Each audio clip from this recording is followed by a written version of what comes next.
While modern-day scientists search the heavens for some sign of intelligent life, others have focused the search to Earth itself. It is no secret that many believe that UFOs may be spacecraft piloted by beings from distant worlds. However, what may be surprising is that many believe that these alien beings have been visiting man for thousands of years. This is an actual 14th century fresco from a church in Eastern Europe. It depicts a man flying across the heavens in an egg-shaped vehicle. In this Renaissance painting of the Madonna, a small hovering object can be seen in the background. Upon closer examination, we can see that this strange object has caught the attention of a man and his dog. Here, we see a French token minted in the 1680s, which has engraved a large disc-shaped flying object that some claim commemorates a daytime UFO sighting.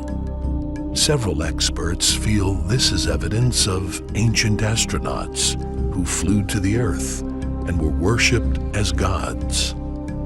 This has come to be known as the ancient astronaut hypothesis. Space people came to Earth many thousands of years ago and tampered with the genes of the humanoid apes of the time to produce the human race. There are those who believe that convincing evidence can be found in nearly every ancient religious manuscript. Evidence that interprets what traditionally is believed to be gods or angels as alien beings. There are several references in the Bible of those who come from the sky and flying chariots of fire. In the book of 2 Kings, a chariot of fire appears and takes Elijah up to heaven in a whirlwind. Many interpret this event to be one of the first UFO abductions. It is also believed that these ancient flying gods provided mankind with the technology to create the many unexplained architectural wonders of the world. What we now know, for example, about the Incas and the Mayas and ancient Egyptian civilization, which seems to suggest, I'm becoming more and more convinced personally of this, that we do in fact have some lost civilizations. While across the Atlantic Ocean, another ancient civilization has created another mystery that some claim could only be of extraterrestrial origin. Scientists claim that the early Peruvians, known as the Incas, carved these strange figures on the Nazca Plains. But these figures are so large that they can only be seen from the air. One figure alone stretches over 275 yards. But what is even more bizarre is that 200 miles away, on a plateau at the foot of the Andes, exists another figure. This 840-foot candelabra points directly to the plains of Nazca. What was the purpose of these figures that could only be seen from the heavens? Could these artifacts be evidence of ancient visitations by an advanced race of extraterrestrials? Maybe 100,000 years ago, or sometime millions of years ago, UFO beings from other planets came here and seeded this planet, and we are a result of that seeding. It's a logical kind of deduction given the artifacts that are left behind if one wanted to see one's origin as being somewhere other than Earth and at some time in the ancient past. We tend to think of God as being an other, as being different than ourselves, as being semi-alien and extraterrestrial. And so that these, the way people think of UFOs as being piloted by alien extraterrestrials fits into that tradition. Another popular controversy is the reference to the Nephilim in the book of Genesis. This is a very popular myth, the idea of the Nephilim and the angels that came down and mated with people on earth. The word Nephilim comes from the Hebrew word nophel, to fall. They sort of fell out of grace, and according to legends they came down, they had sexual relations with the people on earth. It's been very popular in UFO circles to say, well, this is an ancient reference to what today we call UFOs. Angels, the meaning in Latin, angelos, is messenger, nothing else. So we show always beautiful little boys or with wings. This is a symbol to say people, messengers from space who can fly. So when you don't know how to make an airplane, you think that all which can fly has to have wings like birds. That's the image which created this beautiful but poetic image of angels. But it's the real angels are coming in UFO. Carl Jung, the famous psychologist, referred to UFOs as technological angels. Jesus, when he was here, in all the written scriptures that we can find, was quoted as saying, "I am not of this world." It's the very popularity of the Bible that means that groups that don't particularly follow the Bible like to nevertheless pick and choose some Bible verses they can quote and support.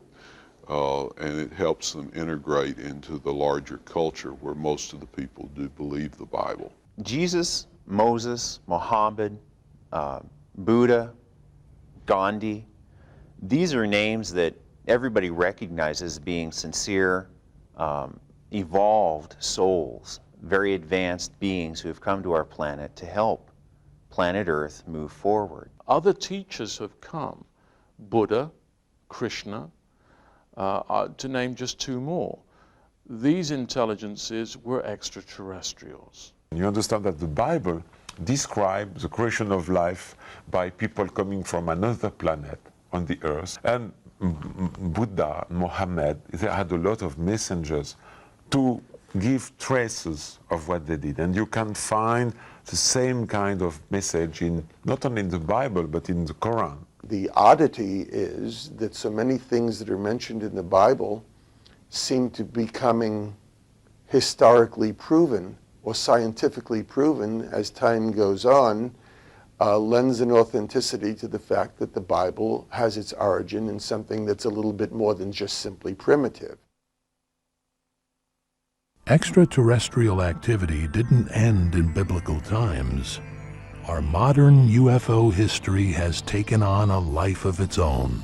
UFOs have gotten a lot of publicity over the last 50 years, and it's like this is the new, kind of our new window on the universe, if you will. This is how we expect to encounter beings that are perhaps greater than ourselves, or certainly beyond anything we know now.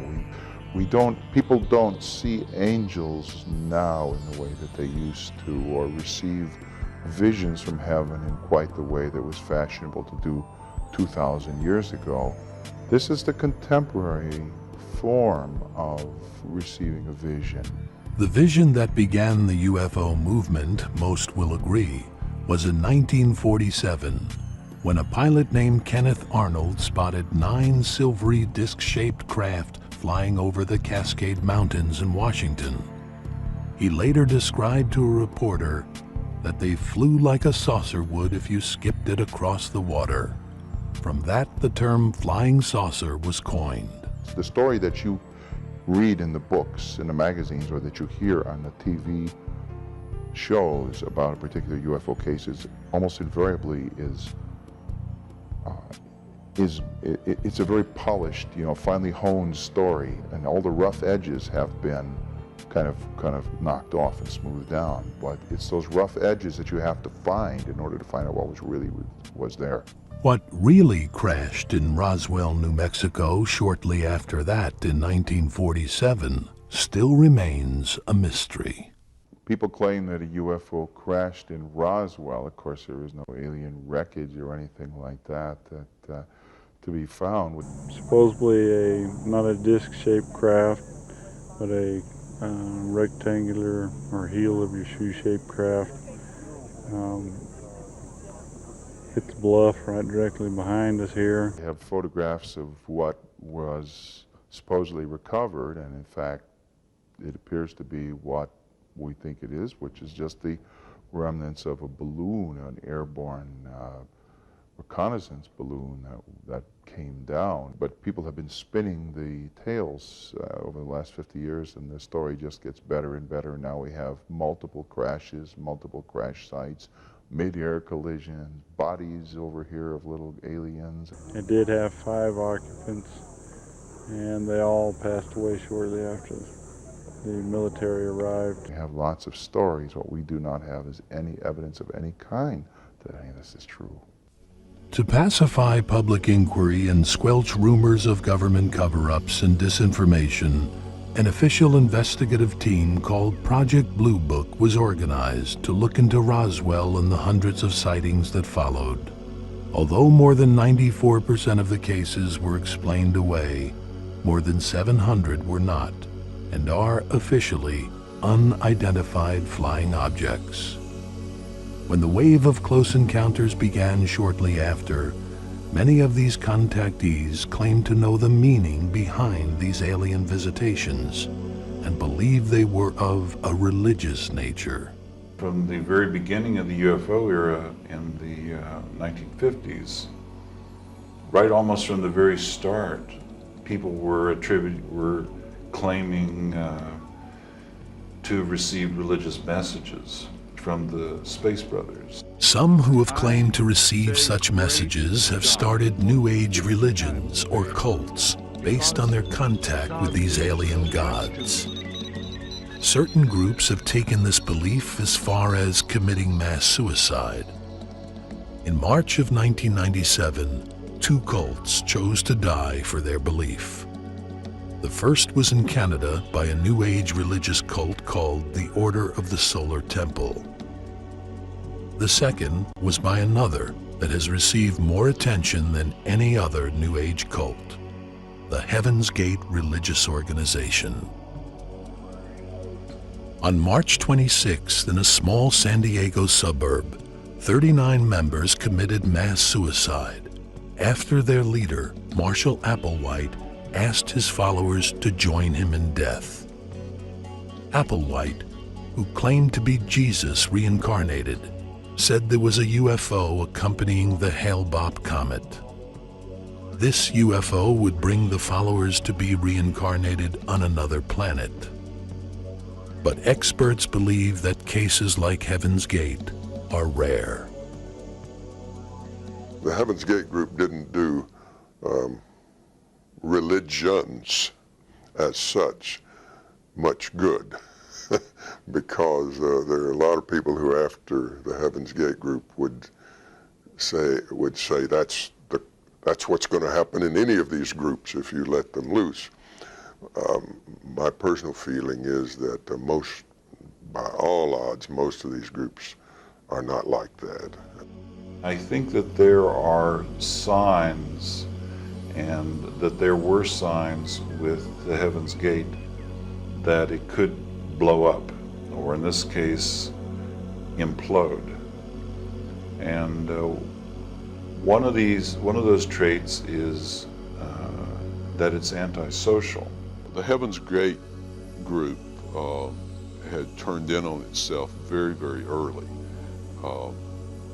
As it did that, it increasingly decreased over a period of time. And its final core was only down to 40 people. From at one point, they had as many as 100 200 people who had joined them. And at the point they began to talk about suicide internally. Despite negative press created by groups similar to Heaven's Gate, the UFO phenomenon continues unabated. It has become an entertainment and cultural phenomenon, growing more popular every year. Once we got Steven Spielberg making all kinds of movies, then people become more accepting of claims of close encounters and of ET interactions. This close encounter culture over the last several decades has given rise to a number of groups who have turned their belief into true faith. What we have is the Urantia book, a 2,097-page volume, which is a history of our planet. And Urantia is what other people from other worlds call our planet. So it's the Earth book. And it's the Earth book for all to hear and see. But what we have here is a condensed version of the Urantia book, which focuses on the 4 previous only universal government-approved alien missions to Earth. And there's only been 5, and the Urantia book is number 5. Jesus was number 4. The major UFO religious groups that have emerged, most of them emerged in the 50s and 60s, center their life around these superior UFO beings. Like the other groups, the Urantia book is a channeled book from an individual.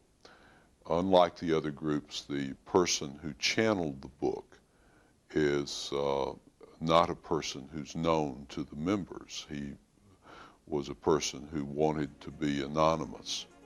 When we come back, we'll delve deeper into the world of the Urantia Foundation and 3 other UFO groups to uncover their philosophies and why they feel the answers to the mystery of life in the universe can be found among alien beings.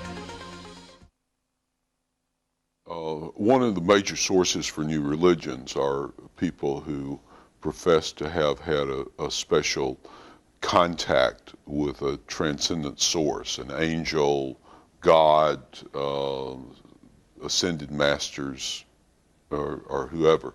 So it's not surprising to find among the UFO groups that the overwhelming majority of the leaders operate as people who are bringing forth a new revelation.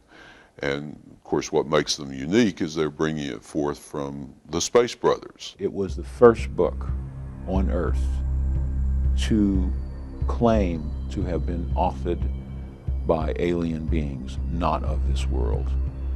And this book is a cosmology, which a philosophy and religion and science, which takes us from this planet all the way to paradise.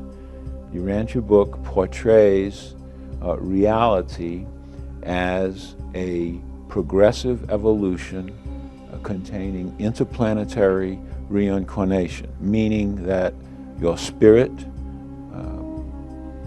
lives on and you get a new body on each succeeding planets. Experts like Dr. Gordon Melton have noted that this interplanetary reincarnation idea is a commonality among UFO groups. It's an idea that first came up in spiritualism in the late 1800s, but has been passed on through, and it's become pretty much the bailiwick of UFO groups. It's quite a logical idea that if we reincarnate, maybe we don't reincarnate on Earth all the time. Actually, there are so many people on Earth right now that we don't have room in Earth's history for all the incarnations that could have been in the past. And to say that these people reincarnated on other planets really helps the idea of reincarnation. After your life, your first life in the flesh, you are brought before a tribunal of judges from paradise, and they decide upon your motivations in life. And if they were good, then you go on to the next world and are issued a new body, and your spirit begins there just as it left off here. And those who do not make the cut do not go to hell. They just become as if they never were. The Urantia book claims to have the answers to creation, yet it mixes its own philosophies with figures found in the Bible. The first two human beings were born almost exactly 1 million years ago. They were, according to the Urantia book, they were born of lemur-like, ape-like creatures. Human beings lived on this world in a semi-savage state for 500,000 years. And then the universe government decided to send their first mission here. Adam and Eve were biological scientists trained for 12,000 years together on our system capital called Jerusalem. The Urantia book explains that the different races of the world were born out of an unusual circumstance. In northern India, there was a gigantic racial war, probably the greatest racial war in the history of the world. And it ended with the 100 superior families that were the finest fighters, most intelligent people. And out of one of these families, an incredible thing happened.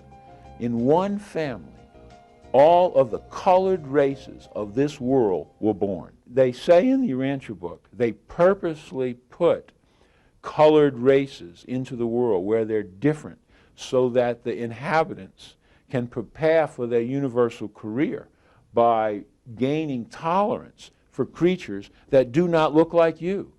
The third alien mission to Earth, as described in the Urantia book, set the stage for the arrival of Jesus. Jesus is one of 700,000 what they call Michael sons. These Michael sons are the creators of all the universes of time and space. Jesus, among others, was thought to be an alien who came from outer space. That's not an entirely new idea. Fact is, the concept Messiah and Son of God, those words that are applied to Jesus, and do imply, as from the very early time, that he got here with a very different kind of background. Dr. Andron, however, feels that this is a contradiction in terms. Many of them are not professing to be religions. They're professing to be philosophies, which means that you can stay what you are and believe them too, and not give anything that you've got up, but have something more. As a rule, that tends to be contradictory. Many people around the world have found faith in the Urantia book since its founding in the early 1950s. But they are by far not the only group embracing a message from the aliens. Next, we're going to look at a UFO organization called the Unarius Academy of Science. Unarius teaches us that each one of us, when we so-called die, we're actually not dying at all. We're losing a physical body, but we're gaining in our spiritual self. We go on into, if you want to call it heaven, Unarius terms it the spiritual worlds or inner planes. The beings who live on these other planets of the Interplanetary Confederation, their whole planets live by this. So this is why Unarius every year holds an annual event called the Conclave of Light, where we teach about and talk about and become aware of these brothers on these other worlds. Welcome to Planet VIDS. Unarians claim to know the history of our planet Earth beyond recorded time. In fact, they claim to have history of many ancient and lost civilizations. We were basically living the life of Aborigines. This is about 160,000 years ago. This civilization reached a tremendous height, and it was the point where everything was running very smoothly and progressively. Spiritual leaders were treated with respect, and everybody treated each other with respect. But there was a little bit of the past came up in certain individuals, and all of a sudden the control factors came in. We formed together and returned to do what we were doing in an area called Orion. An emperor had a motivating factor of, let's take over and help people, but guide them in the way he wanted things to be done. And those of us that went along with him, well, it caused the War of the Worlds. So this history of this destruction that went on at that time put us all into the astral. And we had another chance to reincarnate in an area called Atlantis. Well, when Atlantis closed, there was another opportunity. Egypt, ancient Egypt. We then went against the spiritual forces again. So it's been a real, shall we say, from that time on, an educational process. The brothers have been coming to help us to learn about ourselves. The Unarians believe that the Space Brothers are coming to help resolve the mysterious problems of the Bermuda Triangle. The Bermuda Triangle is where a broken generator from Atlantis, when Atlantis actually blew up, the broken generator is there, and at random, not any scheduled time, at random, it will actually activate.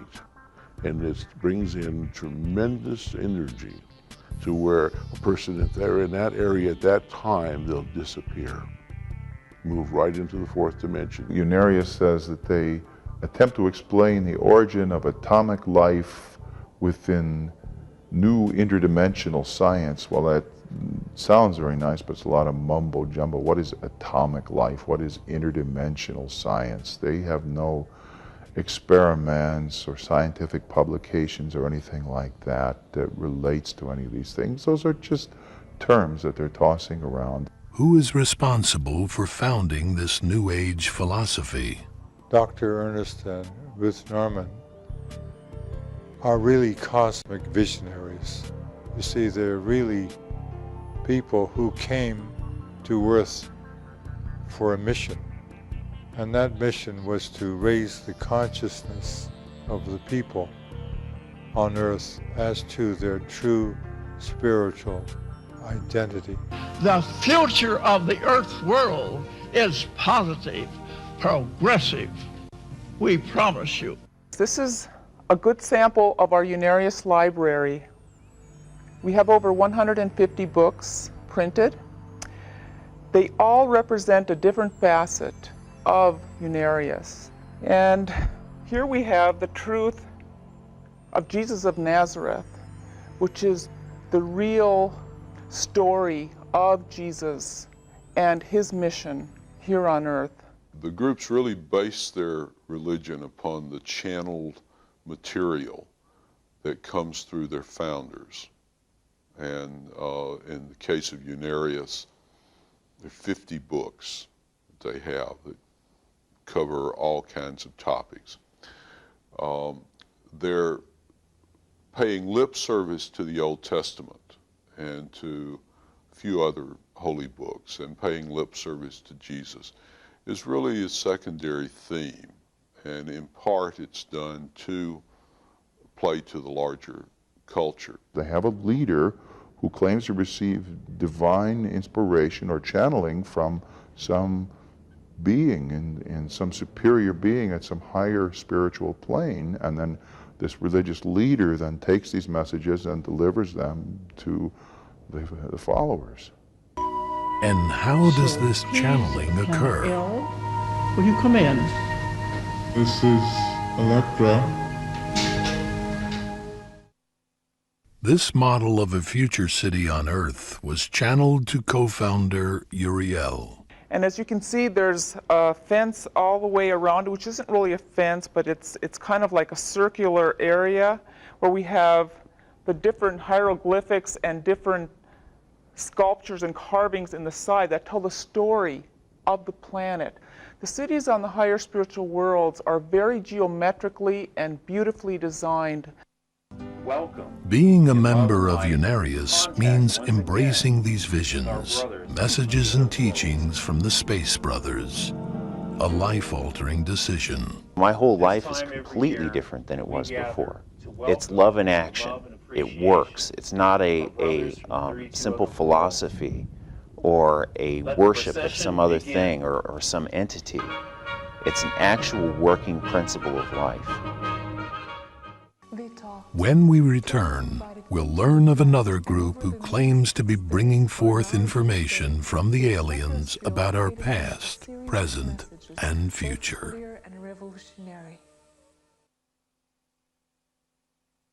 The Raelian movement, like Unarius, brings forth messages from alien beings.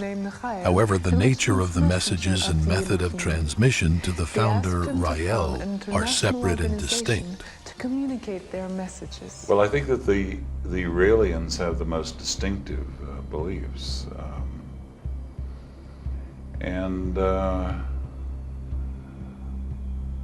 For one thing, they don't believe in a spiritual realm as we normally think of it, and they don't believe in a soul or a spirit as we normally think of it.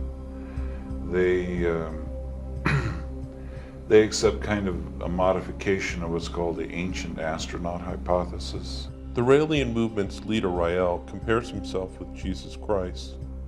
He claims that the ancient astronauts or extraterrestrials that inseminated his mother were also the ones who inseminated Mary. They didn't choose me, they chose my mother, like it was done for Jesus before. They, what you call in America, how do you say that, when some people say they were abducted. In fact, Mary was abducted, and then the son she had was Jesus. And they did the same in 1945, December 25. They took my mother, and my father is also one of them. And they took me aboard the UFO, and we traveled on the planet where they live. And I could see I cannot say something more powerful that if it was my choice, I never came back. Because the civilization I saw was so great, so wonderful, that you have to be masochist to come back on the earth. Rael believes that the extraterrestrials are really no different than humans. The only difference is that they're 25,000 years ahead of us technologically. These people, they are like us. And they were a long time ago at the same level we are now on this planet, on Earth, about science. What does it mean? We start to create a life in laboratory, thanks to DNA, genetic computation, cloning, and at the same time we start to travel to explore our universe. And they came on the Earth a very long time ago. There was no life, nothing. And they built big laboratories. And thanks to DNA, genetic combination, cloning, they did create all life on Earth. And that means plants, animals, and eventually men in their image. The Bible describes the creation of life by people coming from another planet. Unfortunately, that kind of idea really doesn't answer the question, because it merely says we got here from off planet, but then the question becomes, where did the people who are off planet come from? So it just pushes the idea a little further into the back, doesn't really answer the creation question. Rael believes he has the answers to the creation question and more. So at the beginning they came, they created life on Earth. It was just a scientific experimentation for them. Then they realized they had been created by the same way, and that we are it's a cycle, and we human beings will do the same. What's interesting is that the Raelians believe that the Elohim created mankind. Elohim is a Hebrew name for God in the first book of Genesis. Now, Rael actually uses this word Elohim in plural, trying to say that there's not one God, but many gods that created mankind. They gave to human beings the Bible, and they sent some messengers on the earth. You remember Moses speaking face to face to not God, but Elohim at the top of the Mount Sinai. It was speaking with them. Of course, Moses was speaking with them. Jesus was the son of one of them. the reason why he was saying, "My Father who is in the sky." Jesus was his father was one of these people, the Elohim, and the girl from the earth, Mary. Most of the new UFO groups have taken their basic teachings out of either theosophy or spiritualism from the past. And one of the things that they have done is adopt an understanding of the Bible that's kind of picking and choosing what they would like to see and have, and ignoring all the rest. Rael claims that the Bible and the many prophets were sent by the Elohim for an express purpose. In the Veda, Buddhist Veda, in the Himalaya tradition, in the Inca tradition, everywhere in the world, they gave some proof of what they did. So now they can come back and say, we are those who created you a long time ago. And the mission they gave me is to spread this message and to build an embassy. Together, we will build this embassy and we will welcome them, and that's going to be D-Day. When the Elohim come, they will bring with them all of the prophets, as it spoke of in the Bible, the prophets of old. Jesus is still alive through cloning. When he died, they take a cell and give him another body, and they know, thanks to this very advanced science, how to transfer memory and personality from one body to another body. And so through cloning, Jesus is alive, Buddha, Muhammad, all the big religious leaders of the past are alive, and we'll come back with them in the embassy in order to unify the planet. Well, many of the people that become Raelians are people that can't really relate to traditional religious theology, so they're looking for an alternative or maybe a form of escapism. I was raised a Catholic. I didn't understand that religion. It was filled with, it was like a dichotomy between me and the religion, because I had certain feelings as a young girl, but this religion was telling me that these feelings were bad and they weren't good, so I didn't know what to believe. These groups are replacements for the family. So there's a family structure that people do not have, or wish they had a different type of family structure. Specifically, there's a family structure that's too strict, too rigid, and the person is treated like an imbecilic child, and they have no respect at all given to them. They're just a child, and that's it. So here this person leaves that type of family structure, finds a very accepting, loving group, and they belong to that. Not only are the Raelian views on the creation of life unique, but so are their beliefs about the afterlife. If you're a Raelian and you die, you're supposed to have your pituitary gland cut out of your head and put in deep freeze.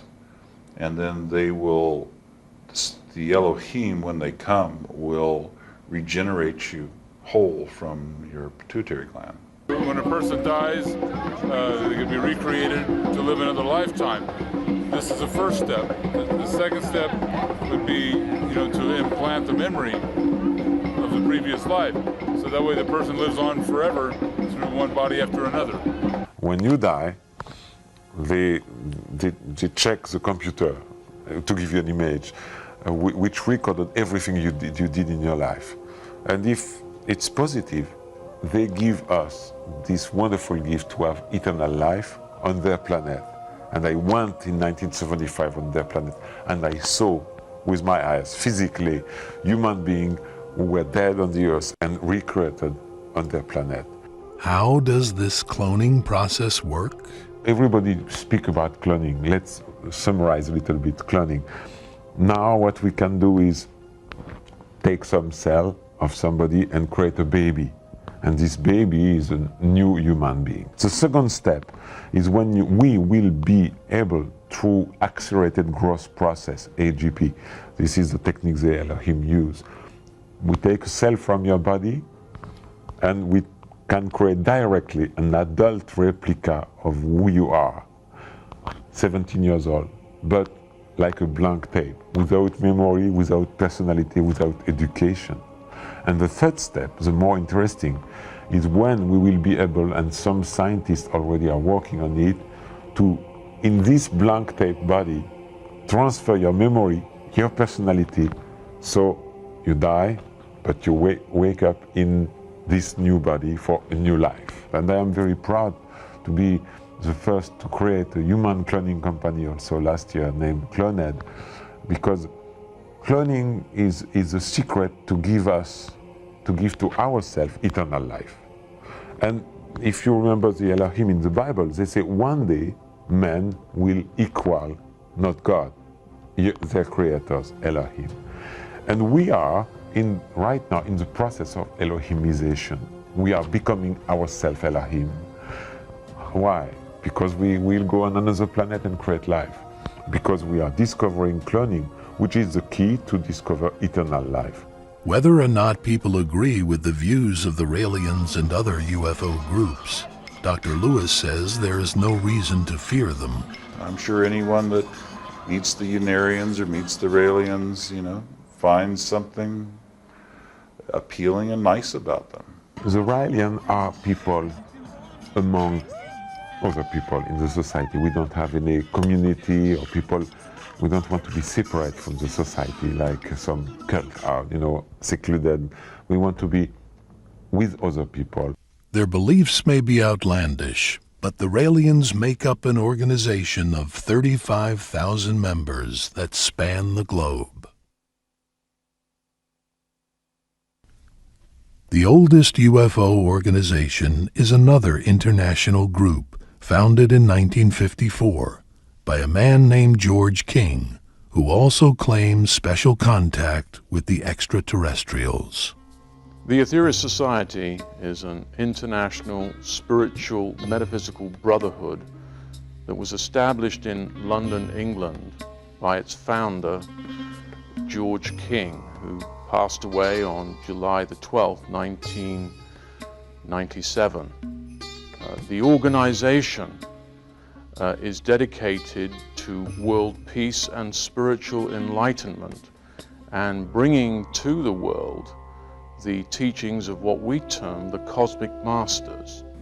George King had been involved in various forms of occultism and involved with yoga and other things before he started the Aetherius Society. And he began by claiming to channel space beings, and he moved from that to claiming to channel the folks who were piloting UFOs. Members of Aetherius say that it was these special abilities that put King in a unique position to be chosen as a channel by the extraterrestrials. He had studied and practiced the science of yoga to bring about a tremendous discipline over his mental abilities to such an extent that he was able to receive information sent to him by these intelligences through telepathy. Alan Mosley explains the messages channeled to King during this alien contact that are at the core of the movement. The messages that have come from the cosmic masters indicate many things to us. One, that our foray into atomic experimentation was not a very wise thing to do, because they have said many times that we have only been able to measure one aspect of radiation, they can measure the other 6, and that it does affect our world in a very negative manner. George King addresses the core of religion, claiming that the cosmic masters revealed the secrets of the origin of life and the afterlife. They have stated that most people on this earth came from a planet that they refer to as Maldek, a planet the remains of which is the asteroid belt that orbits between Mars and Jupiter today. We had to go somewhere as a race of people, and the only suitable place to gain experience was this Earth. And so we destroyed a planet many millions of years ago, and then two of our own civilizations on this world, Lemuria and Atlantis. And what the Cosmic Masters have been trying to do desperately since the 1940s is to help us evolve quickly and get back on the spiritual path to avoid causing ourselves another catastrophe like we have 3 times in the past. Man on this Earth dies, goes to the subtle realms, is there for a while, then reincarnates back to gain further experience and hopefully to evolve. Dr. Lewis explains that their reincarnation theory is simply a new twist on an old idea. What many UFO religions do is to take these ideas of spiritual masters and other spiritual realms and substitute people who are on the UFOs, the Space Brothers. There are other intelligences who come from outside of this solar system, who come to this Earth to observe and to learn. They have different bodies sometimes. They come from very, very different environmental backgrounds, but they very much actively cooperate with the Cosmic Masters if they're coming to this Earth. Many skeptics question the possibility of space travel as it relates to these UFO groups like Aetherius. There's no reason that interstellar travel is impossible. However, it would have to take a very long time because it takes light, which travels at the ultimate velocity, many years to travel between even the nearby stars. And then as we get to distant galaxies, we're talking about hundreds of thousands and indeed millions or many millions of years just to get between the galaxies. And of course, it's not merely that it's difficult to accelerate to the velocity of light. It's simply not possible because you would need more energy than there is in the universe just to get up there. And even if you get close to the speed of light, then you would need tremendous amounts of fuel, not just to speed yourself up, but then to slow yourself down when you get there. You'd never be able to come back. Every little interstellar molecule you'd hit would have such force that it would be like being sandblasted with a machine gun. But the Aetherius Society believes that these are only practical problems as far as we know it, with the limited knowledge that we have on this planet. Scientists say categorically now that speed of light is the ultimate velocity, but don't forget that the same type of scientists said many centuries ago categorically that Earth was the center of the universe. The Aetherius Society has their own view of the universe and mankind's role in it. Dr. Melton explains that their cosmic concept deviates from the traditional view, as do most New Age groups. Christians, we think of ourselves as being creatures of God, something God created. But within the New Age movement, most often people think of themselves as either being a spark of God inhabiting a body or being God themselves. As far as our cosmic concept is concerned, we believe that God is everything in creation. One of the elements that might surprise a lot of people is that the information from the Cosmic Masters indicates quite definitely that the Earth, and indeed other planets in this solar system, are living intelligences. What do we do? Well, we're still exploding nuclear weapons in its body. Not too bright a thing. People often wonder why earthquakes happen. It's no great mystery, is it, really? One of the most popular missions that we perform in the Aetherius Society is known as Operation Prayer Power. Through the course of a month, people come together in the temple here and other places around the world, and they say a mantra and prayer, and they invoke tremendous spiritual energy, and it is put into a battery, a radionic battery, which can store spiritual energy. And then when a catastrophe happens, such as an earthquake or a famine, this energy can be released in a very, very concentrated form and sent to that area and really help relieve the suffering.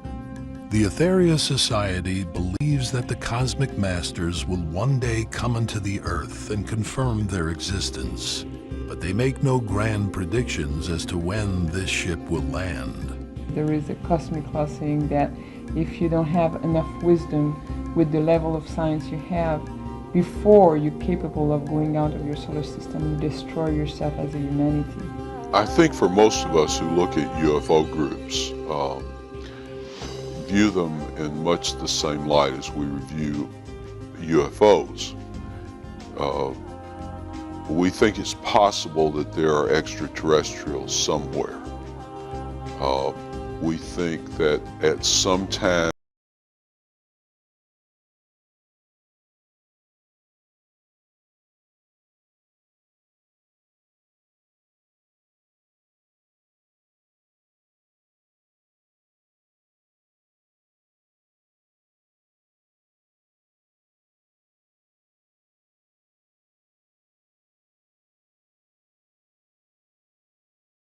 Extraterrestrials can be.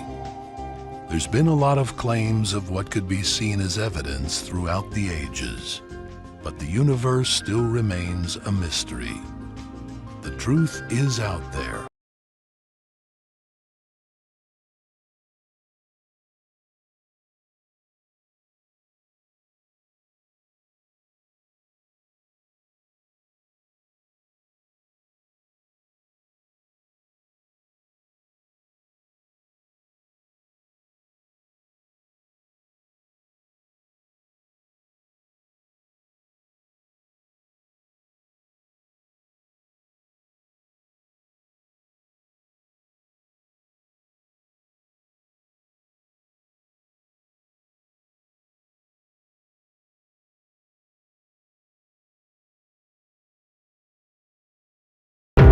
I climb the highest mountain.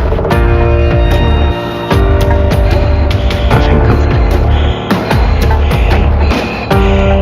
No escape.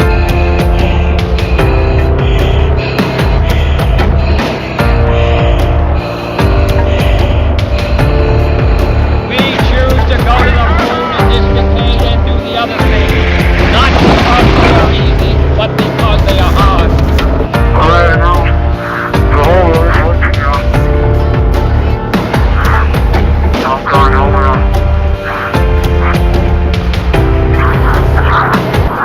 Jumping away.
But you have written evidence that goes against human elevation or evolution is reported only by crackpots.